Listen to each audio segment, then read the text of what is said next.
counterattacks that counts. Manentero sa akong i-share sa inyo karon. The counterattacks that counts. Sa John 10:10, atong sabdan, no, ang word sa Ginoo na lingon sa ganitong John 10:10, the thief comes to steal, kill, and destroy. Because Jesus, but I have come that they may have life abundantly. So magkaroon nato diha no, sa word sa Ginoo nga ang Ginoo ang kaaway may agenda. No? Ang enemy na sa agenda, si Jesus na po yung agenda. Ang enemy na sa agenda na to steal, kill, and destroy. Pero ang Ginoo gusto sa Ginoo na i-counter ang iyang agenda. Ang iyang agenda na mangawat, magpatayo, magbuba. No, sa Ginoo, iyang i-counterattack. Ang counterattack sa Ginoo ng pumagi is tagaan taong kinabuhi na madagayaw. Amen? That's the counterattack. Si Jesus sa Bible, isa sa mga tao na nagkailan mga tao man siya, di ba? So isa sa mga tao na naka-experience of attack sa enemy. Kung basahan niyo po ang Matthew chapter 4, he was attacked by the enemy. When he was attacked, he also countered the attack. Hello? Jesus, when he was attacked, he countered the attack. He countered niya ang kaaway. He countered niya ang demonyo. No? So ito ang mga kinabuhi. Kung nakaya galing isa sa kaaway niya, i-attack si Jesus, ikaw pakahak. Di ba? Ikaw pakahak. Muna nga importante kayo na ito kung masabtan na when the enemy, ang enemy is not a question whether the enemy will attack you or not. The enemy will really attack us. Kaya, di ba, ang sa kanya ang agenda, to steal, to kill, and to destroy. So the enemy will really attack. No? Pero ang dako kayo ng pangutana sa inyong kinabuhi, sa kong kinabuhi. No? Will you be like Jesus who will counter the attack? Ikaw ba, pareha ba ka ni Jesus na i-counter din mo ang attack sa enemy sa inyong kinabuhi?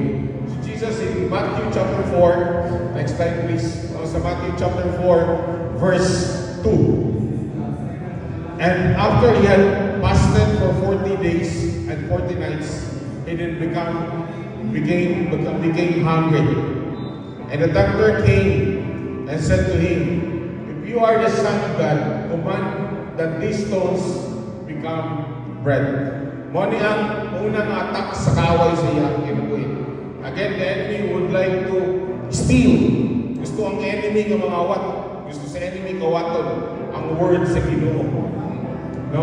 Ingon ang enemy. No? If that ingon ang word, ingon ang kaaway niya. Di ba sa verse 3. The tempter came and said to him, if you are the Son of God, command these stones to become bread. No? That's the way mo attack ang kaaway. No? Mo na iyang attacking. Mo na iyang pag-attack sa enemy sa kakang Jesus. And mo ni attack sa enemy sa imo kung wala lang kang kabantay. No? He wants to attack the Word of God. Gusto niya attack sa kaaway ang ulong sa Ginoo. Gusto niya i-steal ang word sa Ginoo. If you can remember sa parable of the sower, do you remember the parable of the sower? When the word is being sown, so, di ba, the moment na ilabay, itanong, isagwag ang liso, kisay kawal. The enemy will come and will get the seeds na kitanong. Mo po na sa mga kinabuhi sa mga kinabuhi sa the enemy is here to steal the word of God sa inyong kinabuhi. Pero unsay attack, unsay counter ni Jesus ani? Unsay counter ni Jesus? But he answered, it is written, man shall not live by bread alone, but by every word that comes from the mouth of God. There's a counter attack. Amen? There's a counter attack sa inyong kinabuhi. Every time the enemy will attack, have a counter-attack. Dapat na may counter-attack. Amen. Kung ikaya ka sa enemy, pangalan. I mean, si Jesus nga nagkali sa kalibutan, 100% man o 100% God. Pero He was tempted. He was tempted by the enemy. Ikaw pakaha na, di ba? Moingon man nga tao lang ta. Pero ang mayong balita, nahimo na kang born again. Amen? No, pero ang enemy dili na siya undang. It doesn't mean na born again na ka, dili ka niya i-attack. The enemy will come to steal the word of God sa imong kinabuhi. Muna na mag-matter yun igsoon na yung paghimo of devotional. Mag-matter yun ang paghimo mo sa imong devotional. Pagbuhat yun sa imong devotional. Because that's one way na i-steal sa kaaway sa imong kinabuhi.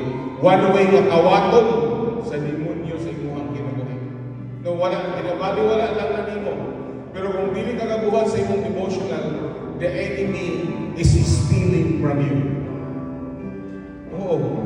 O hindi ka kabuhat sa imong devotional, ginakawatan ka sa kaaway. Kung ikaw isa ka tao na naisip pangawat sa imo, di ba ka na, kisay ginikanan din ay, pag matanin mo sa buntag, kulang mo yung imong kwarta. Di ba? Ano naman, ikuhaan sa imong anak. Di ba? No? Kung naisa ka tao, ibutang na lang siguro, musubot na mga kaya anak ko, musubot na. Pero kung ibutang na lang, si Ate Bing na magkitindahan at Bing grocery, musubot ka nga kada adlaw na yung mga awat sa imong grocery. Kung ikaw na kay kaptangan, na kay butangan na sa imo, musubot ka nga kawatan ka kada adlaw. Di ba, dili? Di ba? Tingnan mo na ginabuhat sa demonyo sa mga kinabuhi. Ginakawatan ka. Ang pangutanan, musubot ba ka o di? Dapat hindi ka musubot, di ba? Nakabalo ka, hindi ka nakawatan ka, pero nakapakawat ka. Hello? Di ba? Ayaw magpakakawat, ayaw magsubot na siya kakawatan. Itong sultihan na kay Sol, today, if you have not made your devotional, kung wala ka nagbuhat sa iyong devotional, ikawatan ka sa kawat. Sayang ang adlaw, wala ka kabasa sa pulong sa Ginoo. Sayang ang adlaw, wala ka nakabalo sa promise sa Ginoo sa iyong ginagawa. Hello? Sayang ang adlaw, Sol. Wala ka nakabalo nga natin promise sa Ginoo sa iyong ginagawa. Kaya wala ka nakabalo nga natin, kaya dapat isaling sa Ginoo. Amen? Amen? Muna nga do your devotion. Mga seniors, kung naadali nga, kauban ninyo sa cell group, nga wala na yung devotional, that's your lookout. Hello? That's your lookout. Kung naadali, nga wala ka, take note. Hello? Wala ka take note, that's your lookout. Anawan yung mga tao kung take note ka na sila. Ito sa gani, note takers are history makers. Note takers are history makers. No, sayang ang word. Kani karon nag-istorya ko rin sayang kung wala ninyo gina-take note. Ako every time I hear, ako mamina ko kada na pagwali mong take note. Even ba kami one-on-one gina-istoryahan, sulat ako na sa kong cellphone ba? Kung inasultis ko Mana mag-matter sa all. Ang ayaw may magpakawat sa kaaway sa imuhang kinabuhi. Si Jesus na siya counter-attack. And it's my prayer na kada usa diri sa tuwa na counter-attack sa pangawat sa demonyo sa tuwang kinabuhi. Ang una ng pangawat sa demonyo. Next slide please. And again, the devil took him along the holy city and have him standing in Pinabal with Temple. Ang demonyo ni Saka siya si Satan ni Saka siya sa pinakataas na bahin sa building. Naging na niya si Jesus, nasa gisulti niya, verse 6. And he said to him, if you are the Son of God, throw yourself down, for it is written, He will give you His angels orders concerning you. On their hands they will lift you up, so that you do not strike your foot against them. So si Satan gitempt niya si Jesus. Kung sa temptation niyang gitempt ng Jesus, ingon siya kang Jesus, no? Muambak ka, idala niya si Jesus pinakataas, yung niya, ambak na rin. Ambak na rin. Eh sigurado mo nga saluon ka sa mga anghel. Saluon ka sa mga anghel. Ang sa hindi nakuha sa kaaway ng Jesus. Kung sa ginakuha sa kaway kang Jesus, ginakuha sa demonyo. Di ba? The enemy came to steal, kill, and destroy. Ginakill sa kaway ang trust ni Jesus sa Ginoo. Ano man? He is tempting Jesus. He is tempting Jesus not to trust in God. Kasi tubag ni Jesus, kasi counter ni Jesus, it is written, you shall not put the Lord your God to test. You shall not put the Lord your God to test. It is written, you shall not put the Lord your God to test. Ayaw testingin ng imuhang Ginoo. O, karon man gud ang panahon, pwede ba inanin mo buhaton? Pwede ba inanin mo i-test ng Ginoo? Isa dili hilig nga, may nga Lord, mo-obey mo ko sa imuhang pero Lord, pwede ba na-assign? Lord, siya akong minyuan kung naka-t-shirt siya guway.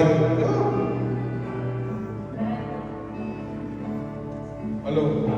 That's do not test the Lord your God. Amen? Because in times when we're not supposed to test the Lord our God.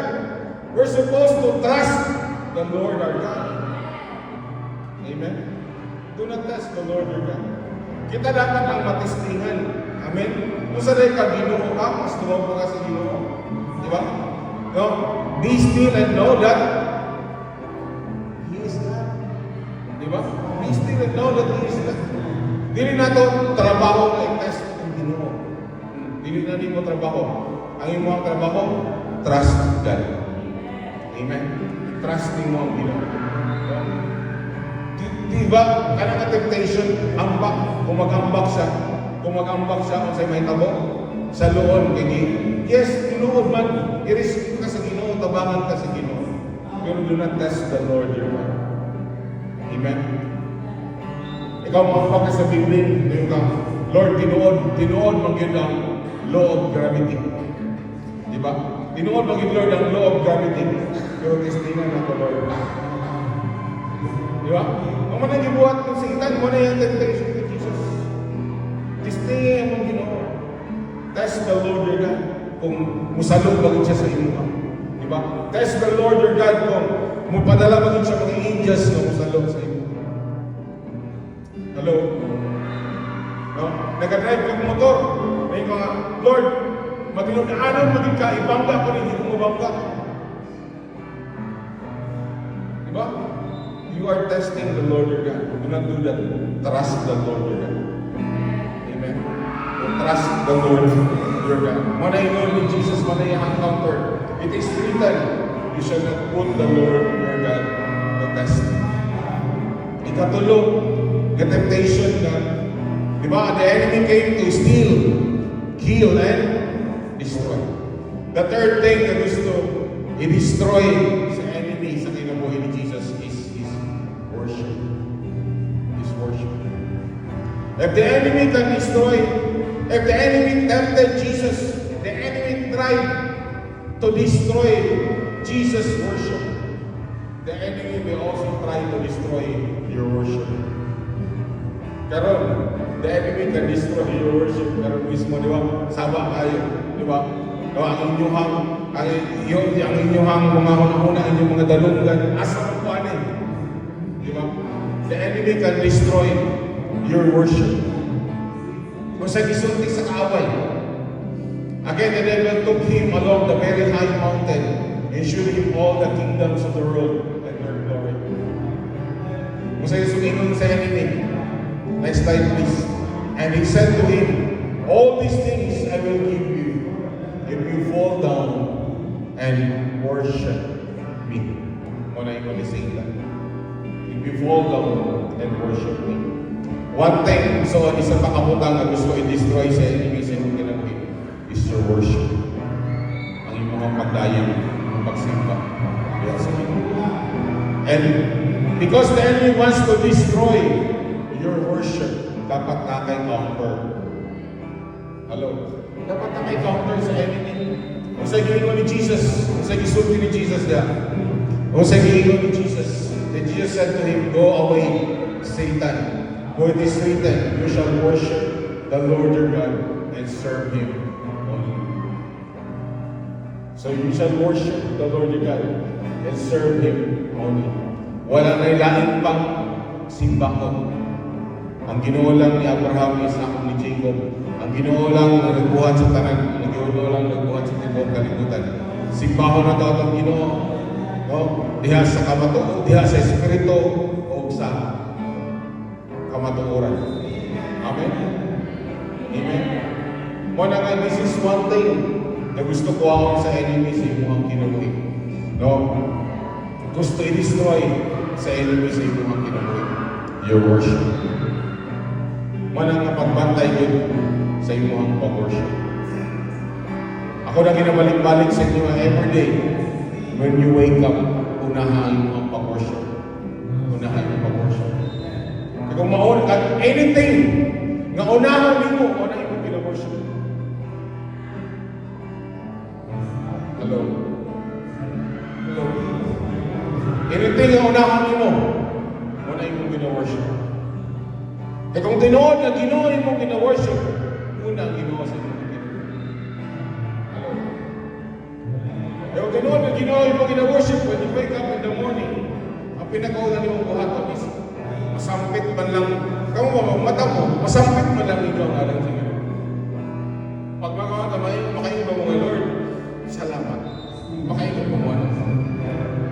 Orang una ninyo yung ginahawiran sa cellphone, sa itong message gabi sa uyab sa ko. Basta pagmatan mo sa buntag, hi loves, kumusta na ka? Anything yung mumunahon, that's what you worship. Kung yun na rin mo yung uyab son, wala yung gina-worship. Anything. Kaya yun ba yung word sa Ginoo sa Matthew 6:23? Seek ye first the kingdom of God and His righteousness. Diba? So anything na nauna kasi sa Ginoo, that's your first. That's your number one. Di ba ako sa share na ako sa inyo about 3 things about Matthew 6:33 during some prayer. Number 1, yung ma-learning mo about Matthew 6:33. Number 1, priority. Di ba? Priority. Di ba? Because you know what is number 1, that's priority. Hello? When you know you're number 1, you know what's the priority sa inyong kinabuhi. Number 2, organized. Di ba? Because when you know what is number 1, you know what is number 2, you know what is number 3, and you know what is number 4. You are organized. Amen. Amen. Hello. And number 3, sa seek ye first the kingdom of God and His righteousness. Number 3 is discipline. Diba? When you know the priority, when you know you are organized, you are a disciplined person. Amen? Disciplinado ka matao. Ano naman? You know your priorities. You are organized. And na disiplina sa imong kinabuhi. Ngayon soon, importante kayo din siya. Yung nakabaluta kung sa priority. So why? Magbantay kita. At kung hindi na ito na siya mauna, the enemy will destroy your worship. Amen. Amen. That's why you do not allow the enemy to destroy your worship. The enemy came to steal, kill, and destroy. It was Jesus, but I have come to give you life. Life abundant. In order for us to have an abundant life, listen to the Word of God. Amen? Listen to the Word of God. Priority, utang yun ang pulong sa Ginoo sa inyong kinabuhi. When you wake up in the morning. When you wake up in the morning. Amen? Unahan yun ang Word sa Ginoo sa inyong kinabuhi. Amen? No? Ayaw pagpakita na yung pagkaon, may gutom na kayo ka. Unahan ang pulong sa Ginoo sa inyong. Ang tao din mabuhi sa tinapay lamang. Amen? Ayaw makita malungay pandesal na yun. Hello? Hello? Wala din kayo malungay pandesal isaw-saw. Pwede gahapon na ninyo buhaton. Pag human ninyo worship, human ninyo dayan sa Ginoo, apply mo sa inyong Bible, human mong pray, at mo sa inyong lamisa. Pwede ba yung saw-saw-saw-saw? Di naman daotan magsaw-saw sa malungay pandesal sa kape. Kanya count, nga wild na devotional, hindi na dautan nun. Oh? Hindi na dautan.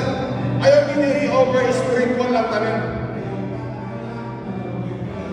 You can do that the same. Kung nagabasa ka sa Bible, kapit, pwede na din yung bata. Hello? Another, kung sa kanina i-steal sa enemy sa imong kinabuhi, the Word of God. Kung sa iyang pansyon sa imong kinabuhi, imong trust sa Ginoo, yung pagsalig sa Ginoo. Di ba? Kung sa dahil iyang i-destroy sa imong life, your worship. Hapit na tamahuman. Tulong kabutang. Tulong na ng kabutang.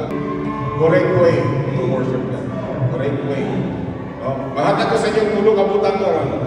Correct mo way para simbahon ang atong Ginoo. Para raygon ang atong Ginoo. Tulog ka, pamaagi. Correct way. Sometimes, nakita na maganda ko ba kung mag-worship ka mo baliwalan sa tuwa. Wala lang. Nagkakain din kita ang uban, nag-worship na, nagkataas sa kamot. Ang uban, nag-mission sa ROTC. Wala yung ginubuhat mo. Nagkatanakan mo kasi sa tanaw ko diya sa screen, manibol, ano ba? No? There is a correct way to worship God. Kung sa maning correct na way para sa pag-worship sa Ginoo. Number one is bow down. Bow down. Bow down is yung mga mundo in between sa inyo. Diwa ka kamuhin. That's bow down. It's a picture of bowing down to the Lord. Ang pangutana, naba sa Bible ang pag-bow down? Is it biblical? Is it biblical? Hello? Is it biblical sa inyo mga magbasa ng Bible? Is it biblical? Yes, it's biblical. In one of words, if you know, come, let us bow down and worship. Let us kneel before the Lord, our Maker. It says, bow down. Ako challenge nito sa inyo, dili-dili. I-challenge mo na ako, kung niyang gabi, inyong kadlawon, or inyong buntak pagmata ninyo. The first thing yung buhatan ninyo pagmata ninyo, bow down before God. Bow down before God. Ayaw i-allow ang kaaway nga kawatan ka sa imong devotion. Ayaw i-allow ang kaaway nga maundang imong pagsalig sa Ginoo. Ayaw i-allow ang kaaway nga iyahang i-destroy ang imong worship. Hello? Tomorrow, pagmatanin, bow down. Bow down. Lord Jesus, di na ko kaya kinabuhi ikaw lang. Lord, come into my life. Bow down. Bow down before God. Amen. Bow down before God. Worship Him. Worship Him. Adore Him. Lift Him up. Amen. Pag nag-bow down ka sa Ginoo, ipaubos din mo kagalingon ka para sa mga taasan mong kinabuhi. Amen. Wala kang laing tumong sa worship ang ibayang ang iyang ngalan. Wala kang laing tumong sa worship ang ipasaka iyang pangalan. Hello? O kita mapaubos. Amen. That's worship. Amen. No? Ayaw na na ikaw. No. Ayaw na siguro una about sa iyo. Una-una ang Ginoo. Nalabaw sa tanan. Una-una ang Ginoo nga dili matugnan, dili malabuan, dili kang paribuan. Amen. Walay kaparihan niya. Amen. Muna nga yung kadbawgan. Kinsa man ka tama di ta kabawgan sa Ginoo. Hello? Di ba? Kinsa man tangali ka bow down sa Ginoo. We can bow down before God. When you wake up in the morning, wala yung nakitang imo. Wala si pastor, wala si leader, wala si mamo, wala si sir. Bow down before God. Kamu lang duwa sa Ginoo. Amen? Amen? No? Ayaw magtinagpulan. Do not allow the enemy to steal, kill, and destroy your worship. Amen. Next slide, please. Number 2 is kneel down. Kneel down. Magluhod. Magluhod. Nanag mo na sa ganang simbahan na kung magluhod ka, magpakita sa tanan. Di ba? Magkita sa tanan ba? Yan nagluhod. Luhod ito. Ang mga chismoso, makakita sa iyo mga nagluhod ka ba? don't we do it in our secret place? Yes. Hello? Why don't we do it in our secret place? Yes. Amen? Kung ato nato sa itong secret place, diyan pagmata nato sa buntag. Amen? Or pagmata nato sa hapon sa mga lumang office. Amen? Pagmata nimo, yung una niyong buhaton, mag-kneel down ka. Yes. Amen. What's the picture of kneel down? Basta hindi mo kabalo sa picture sa kneel down ba? Basta wala mo na kabalo, wala ganyan yung nasulayan.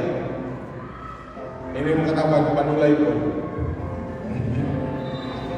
Sulayin po, hindi siya sulayin po. Di ba? Sulayin mo nung kneel down. Maybe later, sa atang worship, maybe the Holy Spirit will convict you to kneel down. Hello? Ayaw magduwa-duwa o kneel down. Yes, sige mo. Next slide, please. Is it biblical? Yes. Come, let us bow down and worship. Let us kneel down before the Lord, our Maker. Hello? We kneel down before the Lord, our Maker. Next slide, please. Ikatulo is the raising of hands. Papataas ang kamot. Hello? Biblical ba ang papataas ang kamot? Hello? Nabasa sa Bible? Hello? Is it biblical? Amen. Amen. No. Maybe nagkaduwa-duwa mong tanaw mo, kaya nakita lang ninyo si Kuya Graham na nagtaas ng kamot kamabon. Di ba? Raise your hands if you're God. Kung sa inyo sa pulong sa Ginoo about raising your hands. I will praise you as long as I live, and in your name I will lift up my hands. That's in the Bible. Hello. I will lift up my hands. Lift up your hands. Two hands before the Lord. Two hands before the Lord. Ang inyong duha ka kamot no diha sa tuwang Ginoo. Hallelujah. Amen.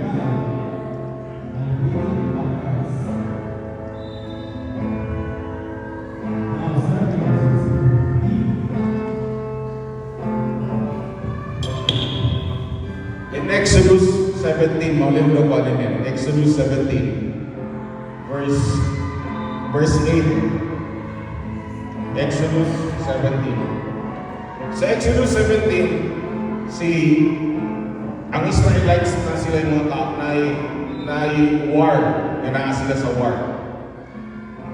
The Amalekites came and attacked the Israelites and ripped them. Next slide, please. Moses said to Joshua, choose some of our men and go out to fight the Amalekites. Tomorrow, I will stand at the top of the hill and the staff of God in my hands. Yung si Moses kag Joshua, pamilya ang mga sundalo ni mo men, yung mga dalon, makipag sa mga Israelites, sa mga Amalekites. Yung si Moses, monto ko sa bukid, monto ko sa hill, and kauban na, dala na itong staff. Remember the staff itong igamit ni Moses sa time na nitabog siya sa Red Sea. Di ba? Nga nabuha ang Red Sea. Dala gihapon to niya. While gidala to niya, siya, I will stand on top of the hill with the staff of God in my hands. Next slide. When Joshua fought the Amalekites as Moses had ordered, and Moses and Aaron and Hur went on top of the hill. Kasi kauban ni Moses sa top sa hill, si Aaron o si Hur. Kung sa ilahang dala, ang staff. Giunsa ni Moses, kakuwak ang Red Sea. According sa Bible, ipataas ang staff. Di ba? Ipataas ang staff, kakuwak ang Red Sea. Di ba? Naimilagro na ito. Next slide, please.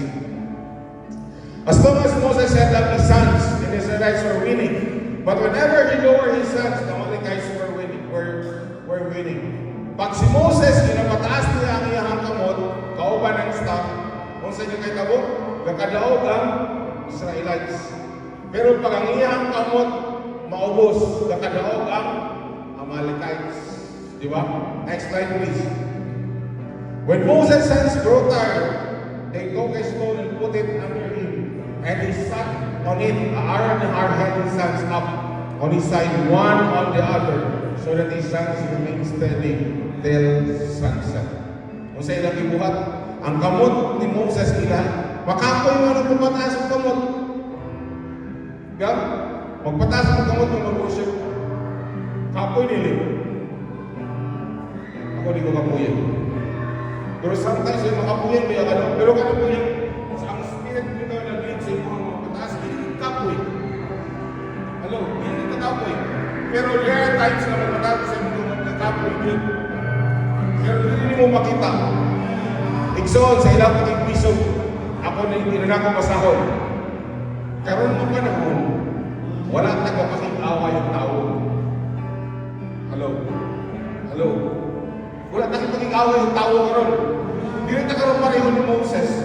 Ang iyong baho ni Joshua, ang iyong kaaway tao, na makibumbabay ka. Diba, Christian ka nila. Hindi ka Christian ha? Wala ka nila maningana karoon. Ang kaaway mo karoon ang demonyo, ang iyong mga aliporis. Hello? Hello? We are fighting against spiritual enemies. Hello? We are fighting against the demons. Hello? Hello? Hello people? Hello people of God? We are fighting against the demons. If you want to win against the enemy, raise up your hands in the spiritual world. Because you do not know, the moment you raise your hands, na ay mga butang na ginabuhat sa demonyo na nagkakapatay sa inyong kinabuhi. Na ay mga butang na ginabuhat sa demonyo na nagkapindi sa inyong kinabuhi. Na naman, because you are raising up your hands before God. Hello? The battle is not sa flesh. The battle is in the spirit. Mo nang ayaw pagluwa-luwa pag-raise up sa inyong kamot. Paglayag sa Ginoo. Mga na makita ninyo ang mga tao, maski pataas silang kamot, madahugon sila sa ilang kinabuhi. Pero ang mga tao matapulan, magpataas silang kamot, bindido sa ilang spiritual na life. Hello? Hello? Hello? Muna na iputan ni kayo. So, wala na kaking away sa physical. Hindi na pareho sa away. Amalekites versus Israelites. Hindi na. You, as a man and woman of God, against the enemy. Hello? Hello? Ako ngayon na ganina, the counter that counts. Amen? The enemy is killing, destroying, stealing from you. What are you doing? What are you doing? Bakit sa inyo ginawa? Worship the Lord. Do not allow the enemy to destroy your worship. Amen? Hello? Amen. Do not allow the enemy to destroy your worship. Allow it. Worship the Lord. Raise up your hands. Amen? Hallelujah. Ang manindong talis. Worship Him. It's how we fight our battles. Amen.